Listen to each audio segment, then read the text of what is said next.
जीवन में एक बात आप सब याद रखना, संस्कार हमारे जैसे होंगे, भक्ति का बीज संस्कारों से ही होता है।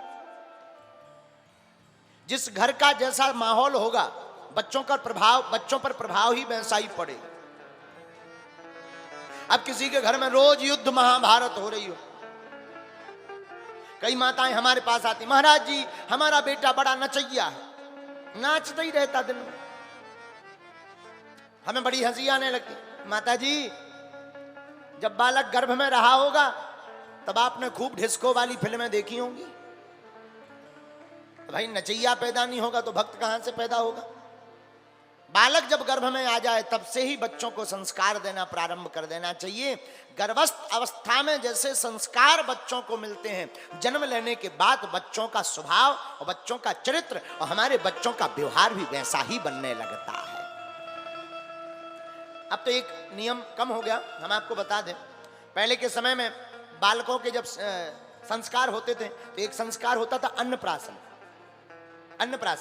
अन्नप्राशन का संस्कार जब करवाया जाता था, पहली बार बच्चे को जब खाने के लिए मुंह में दिया जाता था तो बच्चे को बीच में बैठा देते थे, अगल बगल बहुत सारी वस्तुएं रख देते थे, पूजन की, भजन की, प्रसाद, माला, घंटिया, शंख, खेलने की वस्तुएं, खाने की वस्तुएं, मिर्चा, मिठाई, सब कुछ अगल बगल रख देते थे।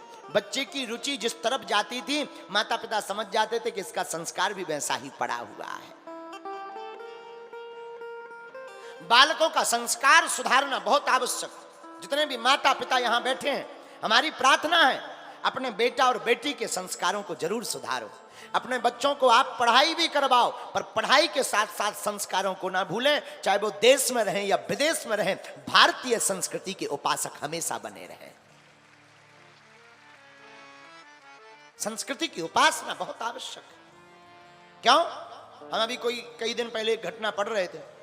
एक बालक बड़ा पढ़ा लिखा IAS ऑफिसर, और उसने आत्महत्या कर ली। हम जब उसका आर्टिकल पढ़ रहे थे तो पता लगा कि पत्नी के विद्रोह के कारण उसने आत्महत्या की।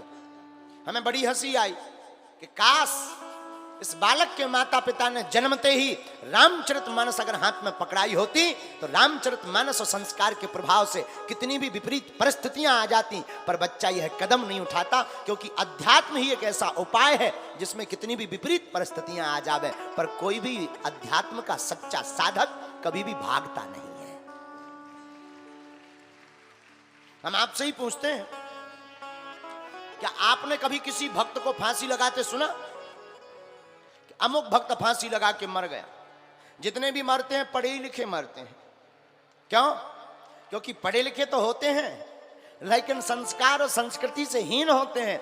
जो संस्कार और संस्कृति से हीन होता है वो ऐसे छोटे मोटे कदम उठाते हैं, लेकिन जिसके अंदर संस्कार कूट कूट कर होता है उसकी जिंदगी में कितनी भी परेशानियां आ जाएं, वो रामचरितमानस से सीख लेता है कि राम के जीवन में भी परेशानियां आई परंतु भगवान राम हटे नहीं, डटे रहे, और जो डटा रहता है परेशानियों से मुकाबला वही करता है?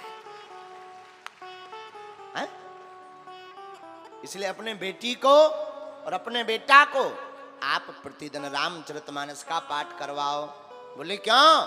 रामायण पढ़ेगा बालक तो बढ़ेगा, संस्कारों को सीखेगा। रामायण में वो पढ़ेगा क्या? प्रातः काल उठी के रघुनाथा, प्रातः काल उठी के रघुनाथा, भैया मात पिता गुरु न वही माता, मात पिता गुरु न वही माता। श्री राम जय राम, श्री राम जय राम, जय जय राम, श्री राम जय राम, जय जय राम, श्री राम जय राम, जय जय राम। जब बालक यह रामचरितमानस की चौपाइयां पढ़ेगा तो वह बेटी और वो बेटा दोनों के संस्कार बड़े परिपक्व होंगे।